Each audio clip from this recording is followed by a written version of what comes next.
they don't have another choice. So if you see a bird is not being confined in the environment, is free to fly, but is not flying away from you, it's safe to assume that they need help. So that's whenever it's a relatively larger bird, you definitely need to ensure your own health and your safety before you're able to take action. So if it's a big bird, call the professionals, call Beijing Raptor Rescue Center. We will have someone to come and pick. But if it's a chick, and as we discussed earlier, you can sort of observe the environment to see if the chick is in any kind of trouble. If it's, let's say, an area with the stray cats and with the danger from being hurt by other cats and dogs, stray animals, then maybe it's your chance to find a nest and put it back. And if, as Mr. Sherman explained, it's a safe environment, you can observe for a while and to see if the parents will be back to pick up the birds itself, or if other raptors come. And then that's how nature works. You would just have to let it happen. So it really depends on the situation. And the best way to evaluate if you're not sure is to call and to check. And we should be able to provide you with a right away now. But I hear that there's some sort of, say, exception or extreme cases.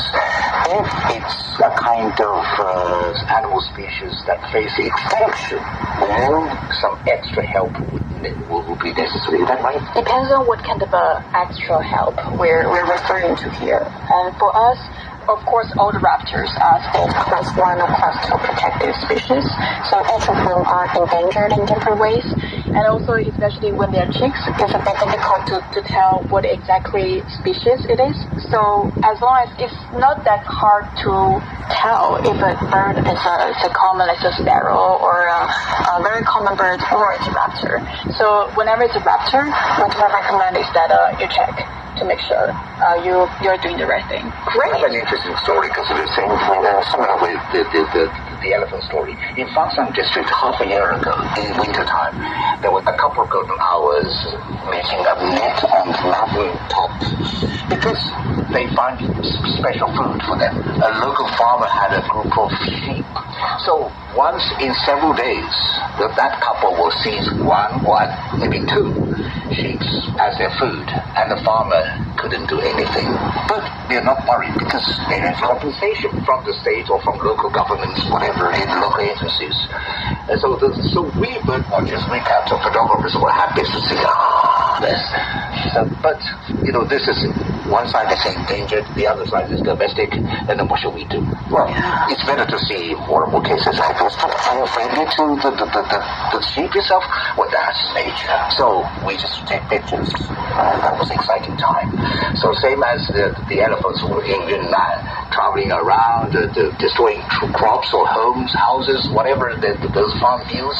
And then local farmers had to say, give way to them, and then never tried to do something. Otherwise, there will be legal punishment for them, including maybe jail terms, prison terms. Indeed, in Yunnan, the government worked with the commercial insurance company to provide insurance for most of the households who are living in areas with the elephant movements. So yes, if their corpse, their houses, their properties got destroyed and by the elephants, they are able to get compensation from both the insurance company and sometimes governmental fund. And yes, I think that nowadays all those households and communities who have been living alongside elephants for such a long time, they have learned that they should not harm those animals, and it's not right in the sense of it's not abiding to the law, but it's also not constructive in terms of once you harm those animals. Elephants, they have such good memory, they will come back, they will revenge, and that's counterproductive.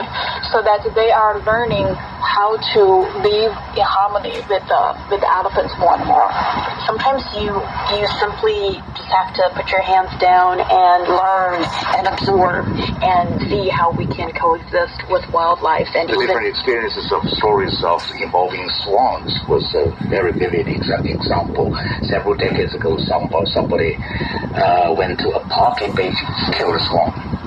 And then, several decades ago, the laws were not that strictly. So then, bit by bit, there was laws and regulations forbidding the cities and punishing those behaviors and conduct. And then, 2 or 3 years ago, in Tiananmen Square, there's a black swan there on the square, and people just stand in a circle, and keeping a safe distance, taking pictures. So there's a sharp difference in the life experience of those swans. Swans are protected animals. My fellow bird watchers say that several decades ago, those swans were afraid of seeing people and they'll stage back. And now, they're not afraid of people anymore. Then they get closer to people and asking for food. And is that a good thing, Chenya?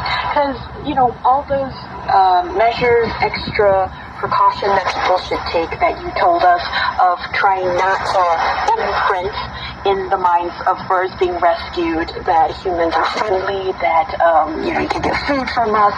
But it seems, is it inevitable that wildlife are just becoming closer to us simply because our cities are expanding and we have millions of people living in this vast tract of land? Sometimes I do feel like it's quite inevitable in the sense of we're increasingly intruding their spaces. And because of climate change, because of the recent extreme weather we have been experiencing, wildlife, they also face a situation where sometimes they cannot find food, and so they come to humans for help or to get food from humans. But from our perspective, the best way for us to react to it is to try to not overreact it. Whenever the raptors come to the rural areas of Beijing, and sometimes they steal chickens or pigeons from the households, and what they did was that they protect their pigeons and their livestock instead of actively feeding those raptors. And they can get compensation from the government, but they should not feel like they're obligated and or responsible for feeding those wildlife. Because eventually we feel the most beneficial and harmonious way between human and wildlife is there's this boundary that none of the side cross to the other side. And so it's a tricky balance. And I think because of the development is so rapid and we are facing new situations every year, we're all learning. The wildlife, they are also learning what's the new boundary for them and what's the way for them to live in harmony with humans. So I think this ongoing learning experience for us and for wildlife will be the new, situation we are facing. In so many ways, our lives come in contact with wildlife, with birds, raptors, in cities even, as we've demonstrated on this show. And Xiaowen, do you know that now you're a group of people called bird watchers or birders, but some of the members in that community have given it a bad name? Okay, so there's even a term for these folks. They're called twitchers.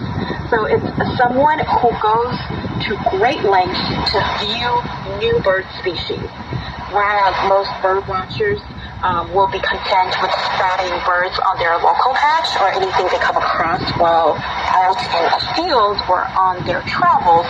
Twitchers actively hunt down birds, usually to add to their life list.